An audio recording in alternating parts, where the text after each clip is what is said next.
এসছে বাংলাদেশ ছাত্রলীগের প্রধান Saddam. Saddam, welcome to the show.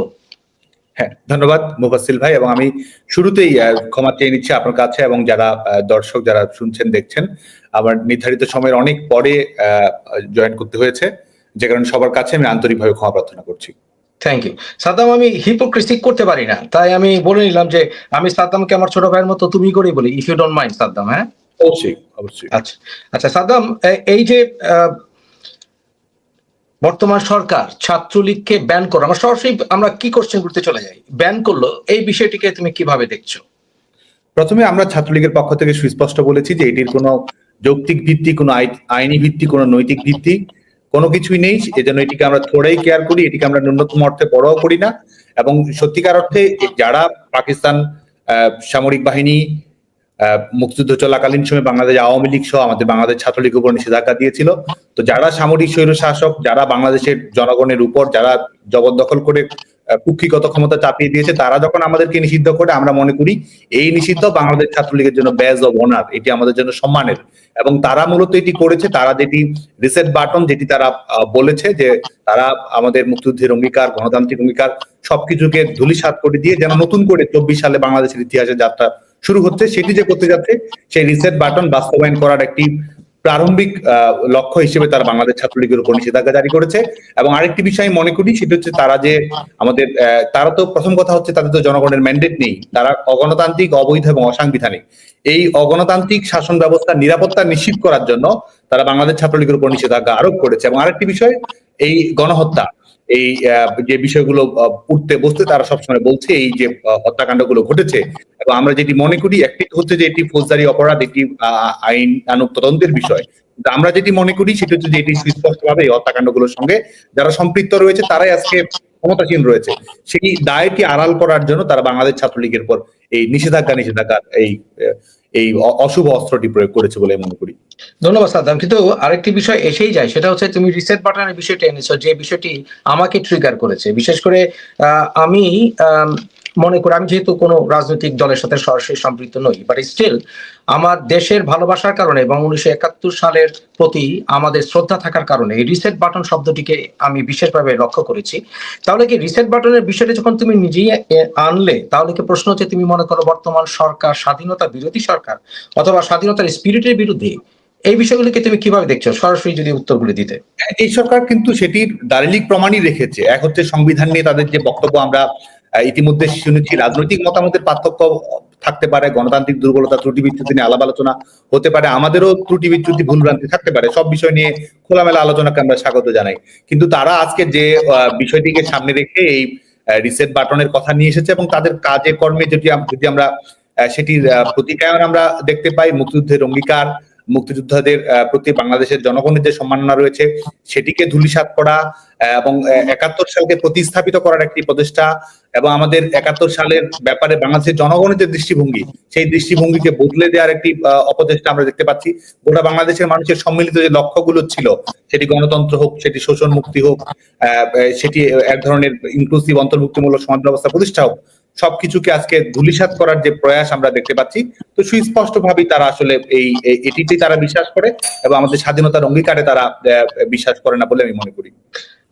আরেকটি বিষয় হচ্ছে যে একটি কথা প্রায়শই এসে যায়, এবং এটা খুব আলোচিত সবসময় হয়ে আসছে, বিশেষ করে এই জুলাই আগস্ট সময় থেকেই, ছাত্রলীগ কি আসলে হেলমেট বাহিনী?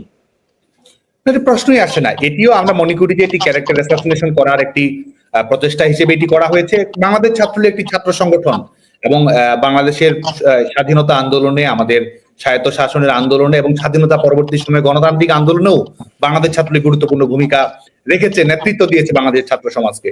বাংলাদেশের ছাত্র সমাজের ভোটেই বাংলাদেশ ছাত্রলীগের নেতাকর্মীরা ছাত্র সংসদ নির্বাচনে বিজয়ী হয়েছে। বাংলাদেশ ছাত্রলীগের নেতাকর্মীরাই রাষ্ট্রীয়ভাবে একাডেমিক ক্ষেত্রে, ব্যবসায়িক ক্ষেত্রে, সামাজিক নেতৃত্বে, পেশাজীবী নেতৃত্বে, প্রত্যেকটি ক্ষেত্রে বাংলাদেশ ছাত্রলীগের কর্মীরা নেতৃত্ব দিয়েছে, বাংলাদেশকে কন্ট্রিবিউট করেছে। আর সার্বিকভাবে আমাদের হেলমেট কারা পড়েছিল? তাহলে হেলমেট কারা পড়েছিল যারা কিনা ছাত্রদের উপরে দেখছিলাম আমরা আক্রমণ চালে? হেলমেট কারা পড়েছিল সাদ্দাম? দেখুন, অপরাধ যদি কেউ করে থাকে, সেটি হেলমেট পরে থাকলেও সে অপরাধী, হেলমেট না পরে থাকলেও সে অপরাধী। কিন্তু একটি ছাত্র সংগঠন, একটি ছাত্র রাজনীতির সমস্যা বাংলাদেশে রয়েছে। ছাত্র রাজনীতির মধ্যে নানা নেগেটিভ কম্পোনেন্ট প্রবেশ করেছিল বাংলাদেশ ছাত্রলীগের বাইরে থাকতে অনেক ক্ষেত্রে হয়তো আমরা শিক্ষার্থীদের প্রত্যাশিত যে ছাত্র রাজনীতি সেটির রূপায়ণ হয়তো আমরাও ঘটাতে সবসময় সক্ষম হইনি, সেটা আমি অকপটে স্বীকার করি। কিন্তু তার মানে এই নয় যে একটি ছাত্র সংগঠনকে এই ধরনের বিভিন্ন ধরনের ট্যাগ দেয়া, যেটির মাধ্যমে আমরা মনে করি মূলত যে ছাত্র সংগঠনগুলোর ব্যাপারে বাংলাদেশের ছাত্র সমাজের একটি অলিখিত নিষেধাজ্ঞা ছিল, একটি স্পিরিট ছিল, একটি প্রতিবাদ ছিল, সেটিকে কোনোভাবে দুর্বল করার জন্য আজকে এই ধরনের বিষয়গুলো নিয়ে আসা হয়েছে। এবং বিশেষ করে যুদ্ধাপরাধীদের দায় আড়াল করা, মানবতা বিরোধী অপরাধের দায় আড়াল করা, নিজের সন্ত্রাসী কর্মকাণ্ডের বিষয়ে এক ধরনের সামাজিক নমনীয়তা তৈরি করার জন্যই অপরকে দোষী করে নিজের যে ঐতিহাসিক দায়গুলো রয়েছে সেগুলো আড়াল করার জন্যই এই প্রোপাগান্ডা গুলো আশ্রয় গ্রহণ করা হয়েছে বলে আমি মনে করি। এগুলো ঠিকই আছে, কিন্তু কথা হচ্ছে হেলমেটের পেছনে না হয় আড়াল হয়েছে কে আছে, কিন্তু তোমার এলাকার সার্জিস আলম এবং আমরা দেখেছি সার্জিস আলম একসময় ছাত্রলীগের অ্যাক্টিভিটিস এর জড়িত ছিল, হাসনাত আব্দুল্লাহর পুরনো অ্যাক্টিভিটিস এর স্ট্যাটাসে আমরা তাই লক্ষ্য করেছি।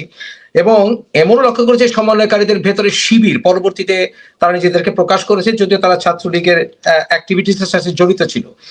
আমরা এত হাজার মাইল দূর থেকে, আমি নিজেও শেখ হাসিনা সরকারের পরপরই এদের সাথে হিজবুত তাহরীর সংযোগ এবং শিবিরের সংযোগের স্পষ্ট প্রমাণ আমি দেওয়ার চেষ্টা করেছি। তা তোমরা মাঠে থেকে এবং এবং বিভিন্ন শিক্ষা প্রতিষ্ঠানের তোমাদের কর্মী থাকার পরেও তুমি এই বিষয়ে ব্যাপকভাবে বিফল হয়েছো, তাই নয় কি? হ্যাঁ, এই ধরনের কিছু বিচ্যুতি অবশ্যই ঘটেছে এবং যে নামগুলো আসলো তারা বিভিন্ন সময়ে সামাজিক যোগাযোগ মাধ্যমে বাংলাদেশ ছাত্রলীগ সম্পর্কে প্রশস্তিমূলক প্রশংসা করেছে, ছাত্রলীগ কর্মীদের নানাভাবে দৃষ্টি আকর্ষণ করার চেষ্টা করেছে। ছাত্রলীগের সাংগঠনিক কাঠামোতে, যদিও আপনি যে দুজনের নাম বললেন, সাংগঠনিক কাঠামোতে তাদের কোনো অন্তর্ভুক্তি ছিল না। আজকেও আমরা দেখেছি চট্টগ্রাম বিশ্ববিদ্যালয়ে ছাত্র শিবিরের যখন পূর্ণাঙ্গ কমিটি ঘোষিত হয়েছে, সেখানেও আমরা সমন্বয়কদের একটি অংশকে আমরা দেখেছি যে বিভিন্ন জন যারা সমন্বয়ক পদে ছিল তারা ছাত্র শিবিরের পূর্ণাঙ্গ কমিটিতে রয়েছে। স্বাভাবিকভাবে আমরা দেখেছি যে একটি ছাত্র আন্দোলন, একটি ইস্যু ভিত্তিক আন্দোলন, সেই আন্দোলনের ব্যাপারে শিক্ষার্থীদের কমিটমেন্ট থাকে, শিক্ষার্থীদের দৃঢ়তা থাকে, শিক্ষার্থীরা সমস্যাটির সমাধান চায়, এটি একটি স্বাভাবিক বিষয়। এবং আমরা দেখেছি যে এই ইস্যুটিকে কিভাবে ব্যবহার করা হয়েছে এবং এই ইস্যুকে কেন্দ্র করে তারা যদি সত্যিকার অর্থেই ইস্যু ভিত্তিক আন্দোলনে থাকতো, ছাত্রদের প্রকৃত যে লক্ষ্য ছিল কোটা সংস্কার, সেই ব্যাপারে যদি তারা কমিটেড থাকতো এবং ছাত্রদেরকে ভিন্ন খাতে প্রবাহিত করার যদি তাদের ব্যাপারে ভিন্ন খাতে প্রবাহিত না করার জন্য তাদের কোনো লক্ষ্য থাকতো, তাহলে কিন্তু এই পরিচয়টি আড়াল করার কোনো প্রয়োজন তাদের। আমরা অনেকবার শুনেছি, আন্দোলন চলাকালীন সময় অনেকবার শুনেছি যে এখানে শিবির জড়িত, সরকার পতনের আন্দোলন জড়িত, ইত্যাদি বিষয়গুলো জড়িত। কিন্তু গতকাল আমরা মাসুদের যে সমন্বয়কারী মাসুদ, ওর কথা থেকে সে স্বীকারই করেছে, মূলত যেটা আমরা সাসপেক্ট করছিলাম যে স্বীকারই করেছে মূল টার্গেট ছিল সরকারের পতন। কিন্তু একজনকে তোমরা ধরতে পারোনি। অ্যামেজিং একটা বিষয়। দেখুন, আমাদের একটা নাম আমরা জানতে পারিনি, একটা নামও আমরা জানতে পারিনি যে এরা সরাসরি কি কাজ করছে। সারা বলেছে যে সারা শিক্ষা প্রতিষ্ঠানে তারা বহু বছর ধরে এই পরিকল্পনা করে আসছিল, যেটা গন্ধ আমরা পাচ্ছিলাম, কিন্তু এই দায়িত্ব কে নেবে? প্রথম কথা হচ্ছে যে আমরা কিন্তু এই কোটা ইস্যুর আন্দোলনে বাংলাদেশ ছাত্রলীগও আমাদের জায়গা থেকে আমরা দায়িত্বশীল ভূমিকা পালন করার চেষ্টা করেছি। শিক্ষার্থীরা জানে আজকে বাংলাদেশ ছাত্রলীগ সম্পর্কে যতই এক ধরনের নিষেধাজ্ঞা দেওয়া হোক, বাংলাদেশ ছাত্রলীগ সম্পর্কে যতই প্রোপাগান্ডা পরিচালনা করা হোক, শিক্ষার্থীরা কিন্তু জানে যে কোটা সংস্কারের ব্যাপারে বাংলাদেশ ছাত্রলীগের আন্তরিকতা। বাংলাদেশ ছাত্রলীগ কোটা সংস্কার করার জন্য সংশ্লিষ্ট সকল পক্ষের সঙ্গে কথা বলা, আইনগতভাবে বিষয়টি মোকাবেলা করা, সরকারের কাছে বিষয়টি তুলে ধরা এবং এটির সমাধান নিয়ে আসা। বাংলাদেশ ছাত্রলীগ এটির মধ্যেই সীমাবদ্ধ ছিল। কিন্তু আমরা যেটি দেখতে পেয়েছি যা, এবং আজকে যে যারা স্বীকারোক্তি দিচ্ছে যে আজকে তারা বলছে সশস্ত্র বিপ্লবের জন্য প্রস্তুত ছিল, তারা বলছে তারা এই পুলিশ হত্যা করা, শিক্ষার্থীদের হত্যা করা, এই ধরনের সেন্সিটিভ কিলিং গুলো না হলে তারা এই ধরনের পরিস্থিতি তৈরি করতে পারতো না, এগুলো তারা বলছে। আর আমরা বাংলাদেশ ছাত্রলীগের, কিংবা শুধু বাংলাদেশ ছাত্রলীগ নয়, আমরা যদি বাংলাদেশের ছাত্র রাজনীতি সম্পর্কে যদি আমরা একেবারে বিশদভাবে খেয়াল রাখি, তাহলে দেখবো যে এই যে ইন্ট্রেন্স ইন ডিসগাইজ, এক ধরনের অনুপ্রবেশের মাধ্যমে ছদ্মবেশ, এক ধরনের ভিন্ন রূপ ধারণ করে অনুপ্রবেশ ঘটানো, এটি বাংলাদেশ ছাত্রলীগ এটির শিকার হয়েছে। অন্যান্য প্রগতিশীল ছাত্র সংগঠনগুলোর অভ্যন্তরেও কিন্তু এই ধরনের মৌলবাদী সংগঠনগুলোর অনুপ্রবেশ ঘটেছে। শুধু তাই নয়, সামাজিক সাংস্কৃতিক সংগঠনগুলো, বিভিন্ন সমিতিগুলো, এগুলোতেও কিন্তু এদের অনুপ্রবেশকে আমরা দেখেছি। এবং আশ্চর্য বিষয় হচ্ছে যে আমরা কয়েক বছর আগে আমরা দেখেছি, বিশেষ করে 2022-এ প্রগতিশীল ছাত্রের বিষয়গুলো যখন এসলো, তাদের অনেকেই যেমন মৈত্রী সহ তারা ছাত্র লীগকে নিষিদ্ধ করার কথা দাবি তুলেছিল। তবে আরেকটি বিষয় হচ্ছে যে তারা নিজেরাই এখন নানানভাবে সাইডলাইনড হচ্ছে সমন্বয়কারীদেরকে। এবং আমরা দেখেছি যেমন তিতুমির কলেজে বিষয়টি দেখলাম, তিতুমির কলেজে অনেক ইনফরমেশন আমার হাতে এসে পৌঁছেছে, সেখানে দেখতে পাচ্ছি যে হিজবুত তাহরির মোটামুটি কন্ট্রোলে চলে গেছে তিতুমির কলেজ, এবং তারা চাচ্ছে এখন আর কোনো রাজনৈতিক দলীয় রাজনীতি না হোক তিতুমির কলেজে, উল্টো একই বিষয়ে আমরা পরিলক্ষিত দেখতে পাচ্ছি যে এরা বর্তমানে একটি সরকার পার্টির মতো কাজ করছে সমন্বয়কারীরা, but at the same time তারা বিশ্ববিদ্যালয়, ঢাকা বিশ্ববিদ্যালয়ে এমনকি আমরা দেখেছি ছাত্র দলের কোন রকম পোস্টারিং এর বিরোধিতা করছে। এবং আবার গত দুদিন আগে আসিফ মাহমুদ সে বলেছে যে ডিসেম্বর জানুয়ারির ভিতরেই সে চাইছে সে পুরো বাংলাদেশে বিভিন্ন শিক্ষা প্রতিষ্ঠানগুলো, সংসদগুলো চালু হয়ে যাক। যখন বিএনপি বা ছাত্র দল ওপেনলি রাজনীতি করার ক্ষেত্রে নানা প্রকার বাধার সম্মুখীন হচ্ছে ঢাকা বিশ্ববিদ্যালয়েও, এবং ছাত্রলীগের একটি দুর্গ ছিল ঢাকা বিশ্ববিদ্যালয়, সেখানে ছাত্র জাতীয় রাজনীতি করতে পারবে না, এবং কিন্তু তারা এই বিষয়ে ইনফ্লুয়েন্স খাটাবে। এই বিষয়টিকে তুমি কিভাবে দেখছো? এই যে তারা এই কৌশলটি গ্রহণ করেছে, এই কৌশলটি কিন্তু আমরা এর আগেও দেখেছি। বাংলাদেশ প্রকৌশল বিশ্ববিদ্যালয়ে যখন একটি দুর্ভাগ্যজনক ঘটনা ঘটে, সেটিকে ব্যবহার করা, নিষিদ্ধ রাজনীতির প্রবাহটিকে তারা নিরাপদ রাখার জন্য এই যে মূলধারা রাজনীতি হোক, প্রগতিশীল ছাত্র রাজনীতি হোক, এটির এক ধরনের বিস্তৃতি তারা বন্ধ রাখতে চেয়েছে। এবং এই কোটা সংস্কার আন্দোলনের প্রারম্ভিক সময়ের পরবর্তীতে আমরা যখন দাবিগুলো দেখি, যখন এটি অন্যান্য দাবিগুলো যখন সংযুক্ত করা হলো, সেখানেও কিন্তু আমরা দেখেছি যে সেখানে ছাত্র রাজনীতি বন্ধ করা, ছাত্র রাজনীতি নিষিদ্ধ করা, এগুলো কিন্তু তারা দাবি আকারে নিয়ে এসেছে। এবং আমরা পরবর্তীতে এটিও দেখি যে যারা এই দাবিগুলো নিয়ে এসেছিল তারাই কিন্তু এই মৌলবাদী যুদ্ধাপরাধের দায়ে অভিযুক্ত ছাত্র সংগঠনটির সঙ্গে সম্পৃক্ত রয়েছে। এবং বর্তমান সময়েও তারা যেখানে যেটি প্রয়োজন, যখন যেখানে প্রয়োজন হচ্ছে যে তারা ছাত্র রাজনীতি বন্ধ রাখলে তাদের সাংগঠনিক কর্মকাণ্ড নির্বিঘ্নে রাখা তাদের জন্য সহজ হবে, সেখানে তারা সেই ধরনের দাবি দেওয়াগুলো তারা নিয়ে আসে বা এক ধরনের জিম্মি করছে। আজকে তো বাংলাদেশে যে অবস্থা, আমরা আগে বলতাম মগের মুল্লুক, এখন চালু হয়েছে মবের মুল্লুক। এই তারা যা বলছে তাই হচ্ছে, সেটি বাস্তবায়িত হচ্ছে, এবং সত্যিকার অর্থে এটি তো সরকারের লাঠিয়াল বাহিনীতে পরিণত হয়েছে। সরকারের যে এজেন্ডা রয়েছে সেই এজেন্ডা গুলো তারা এই এজেন্ডাগুলো কি বলে মনে করো? মেইন এজেন্ডাটা কি? প্রথম যদি এজেন্ডা বলি, প্রথম এজেন্ডা আমরা দেখতে পাচ্ছি যে আমরা এই সরকার আজকে বাংলাদেশে এক ধরনের, বাংলাদেশের জনগণ যাকে রায় দেবে তারাই শাসন ব্যবস্থা পরিচালনা করবে, জনগণের ম্যান্ডেট যার কাছে থাকবে তারাই শাসন ব্যবস্থা পরিচালনা করবে। আমাদের মুক্তিযুদ্ধের অন্যতম অঙ্গীকারিত হচ্ছে যে নির্বাচিত প্রতিনিধির কাছে ক্ষমতা হস্তান্তর করতে হবে। তো তারা ক্ষমতায় এসেছে, আজকে যারা জবরদখল করে রয়েছে তারা কিসের ভিত্তিতে ক্ষমতায় রয়েছে, কারা তাদেরকে ম্যান্ডেট দিয়েছে? প্রথম কথা হচ্ছে তাদের যে অগণতান্ত্রিক শাসন ব্যবস্থা, এটির নিরাপত্তা নিশ্চিত করার জন্য তারা এই শিক্ষার্থীদেরকে ব্যবহার করার চেষ্টা করছে, এবং শিক্ষার্থীদের এই বিশেষ করে এই যারা এই সরকারের এই অবৈধ সরকারের কাঠামোর আওতায় এসেছে, এবং তারাও এখানে এক ধরনের গুরুত্বপূর্ণ ভূমিকা পালন করছে। একটি হচ্ছে অগণতান্ত্রিক শাসন ব্যবস্থার নিরাপত্তা নিশ্চিত করা, আরেকটি হচ্ছে আইসিটি ট্রাইব্যুনালের যে তারা নাটক তৈরি করেছে, এটি আমরা মনে করি যে যুদ্ধাপরাধীদের বিচার বাস্তবায়ন, যেটির ব্যাপারে বাংলাদেশের সকল ছাত্র সংগঠনের এক ধরনের ঐক্যমত্য ছিল যে এই তুমি কি মনে করছো না বর্তমানে যে ট্রাইব্যুনাল তৈরি করা হয়েছে এখানে ফেয়ার ট্রায়াল হবে না? সেটি তো সুযোগই নেই, প্রশ্নই আসে না। যুদ্ধাপরাধীদের বিচার বাস্তবায়ন করেছে, ন্যায় বিচার নিশ্চিত করা হয়েছে, এটির প্রতিশোধ হিসেবে আজকে এই আইসিটি ট্রাইব্যুনালের নাটক তারা মঞ্চস্থ করছে বলে আমরা মনে করি। আচ্ছা, আরেকটি বিষয় আসছে যে সমন্বয়কারীদের পক্ষ থেকে এই বিষয়গুলো এসছে, এবং এর পার্সোনালি আমি এই বিষয়টাকে সাথে আমি একমত। যেমন আমি বলি, বিষয়টা হচ্ছে বর্তমানে যারা মেইন স্ট্রিম রাজনীতির সাথে জড়িত, যারা দেশ পরিচালনা করছেন, সেটা আওয়ামী লীগ হোক বা বিএনপি হোক, যারা দেশ শাসন করেছেন, তাদের ভেতরে একটি সেই সরকার একটি প্রবণতা দেখতে পাচ্ছি আমরা। সেটা হচ্ছে আমার মার প্রজন্ম, দ্যাট মিনস শেখ হাসিনা, খালেদা জিয়া, ওনাদের প্রজন্মই অতিরিক্ত, যারা বলবো আমি 70-80 বছর বয়স, ওনারা দেশ শাসন করছেন, কিন্তু আমার প্রজন্ম বা তারেক রহমান বা সজীব জয়, আমরা হচ্ছে আমাদের প্রজন্ম, এই প্রজন্মকে পাশ কাটিয়ে বর্তমানে একেবারে জাম করে চলে যাচ্ছে অতি তরুণের প্রজন্ম।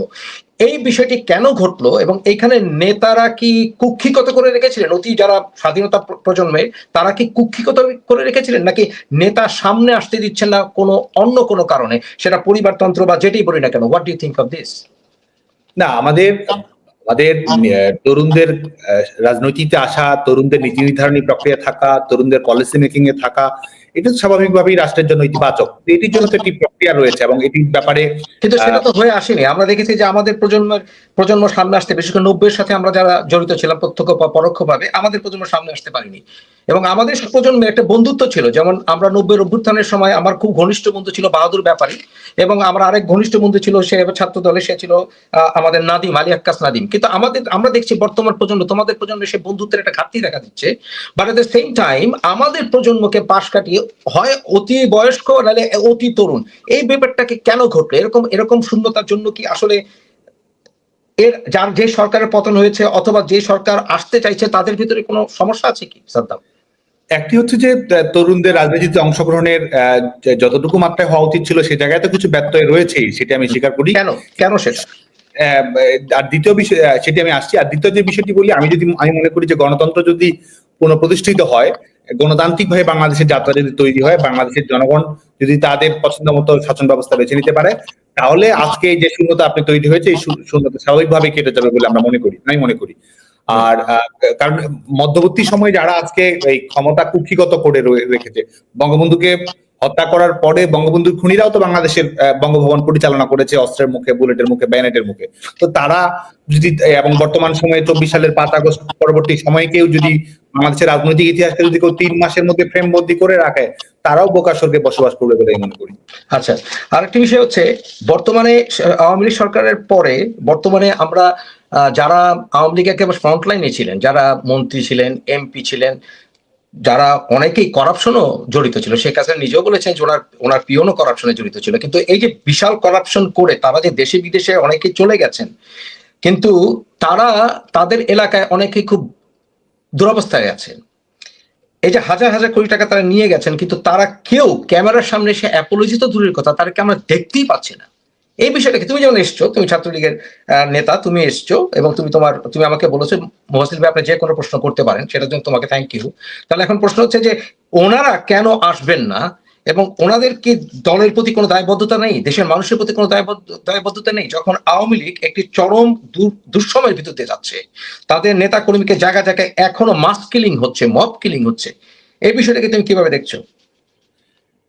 প্রথম কথা হচ্ছে যে আমাদের এই গোটা দেশেই তো রাষ্ট্রযন্ত্রকে ব্যবহার করে হোক কিংবা একটি পলিটিক্যাল সিন্ডিকেট গড়ে তুলে হোক, গোটা দেশে কিন্তু আওয়ামী লীগের নেতাকর্মীদের উপর নির্যাতন নিষ্পেষণ পরিচালনা করা হচ্ছে, এবং দেশে কোনো আইনের শাসন নেই, কোনো ন্যূনতম বিচার ব্যবস্থা বাংলাদেশে কোথাও নেই, এবং কোন ধরনের আজকে যে ন্যূনতম ন্যায়সঙ্গত গণতান্ত্রিক বিধি ব্যবস্থা, সেটির প্রতিও ন্যূনতম শ্রদ্ধা কিন্তু দেখাচ্ছে না। যারা সরকার, এই অবৈধ সরকারের প্রধান হিসেবে রয়েছে, তিনিও এক ধরনের পৃষ্ঠপোষকতা দিচ্ছেন, তার বক্তৃতার বিবৃতিতে, তার সিদ্ধান্ত গ্রহণ প্রক্রিয়ার মাধ্যমে এক ধরনের বৈধতা কিন্তু দেওয়া হচ্ছে, এবং এই হত্যাকাণ্ডগুলোকে এক ধরনের জায়েজ করা হচ্ছে, এবং তাই নয়, ভবিষ্যতেও হত্যাকাণ্ড ঘটবে সেই আগাম হুমকিও কিন্তু প্রদান করা হচ্ছে। তো এই যখন অবস্থা, স্বাভাবিকভাবে একটি রাজনৈতিক দলের নেটওয়ার্কিংটি কিন্তু কোনো না কোনো ভাবে এটির দ্বারা ক্ষতিগ্রস্ত হয়, সীমাবদ্ধ হয়ে পড়ে। কিন্তু আমি মনে করি যে সময়ের সঙ্গে সঙ্গে বাংলাদেশ ছাত্রলীগ বা আমাদের সকল সংগঠন আছে কিন্তু কিছুই বলে নেই, মন্ত্রীরা এমপিরা একটি কথাও বলছেন না, দুই একজন দেখেছি এসছেন, কিন্তু এছাড়া কেউ একটি কথা বলছেন না, অনলাইনে এসে কথা বলছেন না তারা। What is this? আমি মনে করছি সবাই ধীরে ধীরে অবশ্যই তাদের যার যার চ্যানেলে সবাই যোগাযোগ করে। কখন আরো মানুষ মারা গেলে, ছাত্রলীগ এবং আওয়ামী লীগের কর্মীরা আরো মারা গেলে? আমি মনে করি যে দল অবশ্যই ঘুরে দাঁড়াবে এবং সবাই দায়িত্বশীল ভূমিকা পালন করবে বলে মনে করি। আচ্ছা, এখন আরেকটি বিষয়, তুমি যখন এলে যে সামনে আরো থ্রেট আসছে, যেমন গতকাল মাহফুজ আলমের একটি স্ট্যাটাস আমার দৃষ্টি আকর্ষণ করেছে, যেখানে সে পরোক্ষভাবে গৃহযুদ্ধের হুমকি দিয়েছে। এই বিষয়টাকে তুমি কিভাবে দেখছো, কেন সে দিচ্ছে বলে মনে করো? এই কোটা সংস্কার ইস্যুকে কেন্দ্র করে এই লাশের রাজনীতি, এই ধরনের গৃহযুদ্ধের বাস্তবতা, এই ধরনের সুযোগ সন্ধানী প্রচেষ্টা, এটি কিন্তু আমরা দেখতে পাচ্ছি, এটি নতুন কিছু নয়। যখন এই আন্দোলন চলাকালীন সময়, কারণ বাংলাদেশে আইনগতভাবে 11 জুলাইয়ের পর থেকে বাংলাদেশে কোনো কোটা কার্যকর ছিল না। 12 জুলাই যে পরীক্ষা দিয়েছে, 12 জুলাই যে পরীক্ষার বিজ্ঞপ্তিতে এসেছে, সেখানেও বাংলাদেশে 1% কোটাও ছিল না। এটি হচ্ছে বাংলাদেশের বাস্তবতা। তো 11 জুলাই যে আন্দোলনের একটি হ্যাপি এন্ডিং হওয়ার কথা, সেটিকে যে টেনে হিসেবে অন্যদিকে প্রলম্বিত করা হলো, এবং সে সময়ই বলা হয়েছে আওয়ামী নিধন করতে হবে, আওয়ামী লীগ নেতাকর্মীদেরকে হত্যা করতে হবে। এটি তো শুধু 5 আগস্ট পরবর্তী সময়ে সরকারের স্বীকারোক্তি নয়, আগে থেকে কিন্তু তারা এই ধরনের কথাবার্তাগুলো বলছে, এবং আজকে তারা যে ধরনের উদ্ধত্ত দেখাচ্ছে, যে ধরনের, এবং শুধু তাই নয়, অফিসিয়াল ডিক্লারেশন, সরকারি প্রজ্ঞাপনের মাধ্যমেই তো তারা প্রমাণ করেছে যে তারা এই হত্যাকাণ্ডগুলোর সঙ্গে সম্পৃক্ত।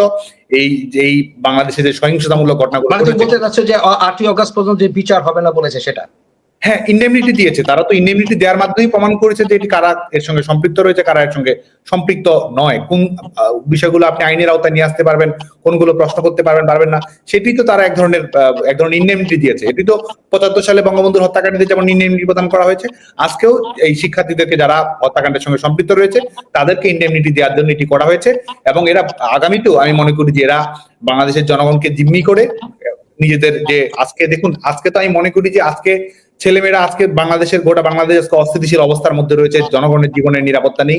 এই যে মানুষগুলো হত্যাকাণ্ডের শিকার হয়েছে, ১০০ জন মানুষ হত্যাকাণ্ডের শিকার হয়েছে, এই প্রত্যেকজনের বিপরীতে এই ১০০টি লাশের বিপরীতে এই ১০০টি মানুষের রক্তের বিনিময়ে এক একজন উপদেষ্টা হয়ে বসেছে এবং আজকে গোটা বাংলাদেশকে তারা এক ধরনের কুক্ষিগত করে রেখে এদেশের মানুষের শান্তি, স্বস্তি, নিরাপত্তা, গণতন্ত্র সবকিছুকে তারা বিপন্ন করেছে। আমি তোমাকে কয়েকজনকে উদ্দেশ্য করে কিছু বলতে বলবো, ইফ আই মে। সেটা হচ্ছে, তোমাকে যদি বলা হয় এই মুহূর্তে তোমাকে যদি আসিফ নজরুলের সাথে ৫ মিনিট কথা বলার সুযোগ দেওয়া হয়, তুমি তাকে কি বলবে?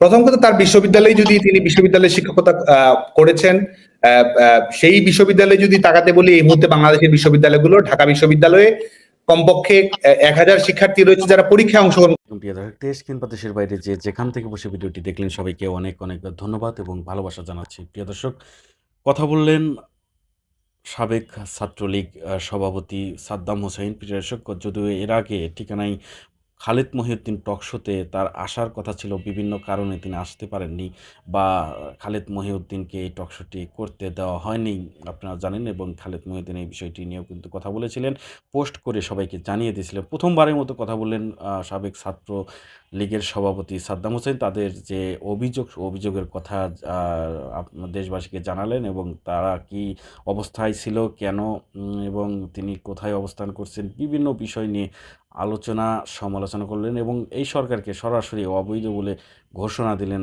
ছাত্রলীগের এই সাবেক সভাপতি। প্রিয় দর্শক, আজকের এই অনুষ্ঠানটি আপনাদের কাছে কেমন লেগেছে কমেন্টে জানাবেন। সবাই ভালো থাকবেন, সুস্থ থাকবেন। ভিডিওটি শেষ করছি।